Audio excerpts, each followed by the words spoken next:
This is the first time I've ever touched his feet, and the reason it goes this smooth is because of everything that came before it. In the approach, he was already motivated to stand still. So now I'm working in the same pattern, just more specific.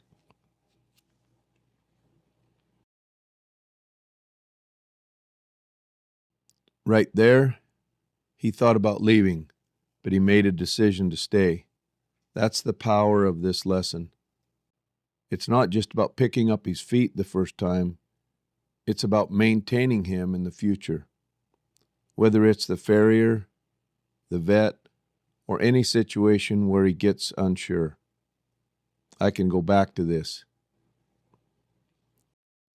Every time he says no, I move his feet until I get acceptance, and then repeat, moving him longer each time until I get progression. Doesn't matter what resistance I find from this day forward in his future, I move his feet, allowing me to have the conversation, continue the conversation until I get acceptance. That motivation makes teaching the difficult things easy. You're watching him make a decision, even though part of him wants to leave.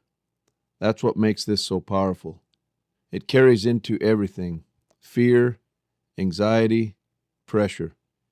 Anything he'll face later as a performance horse.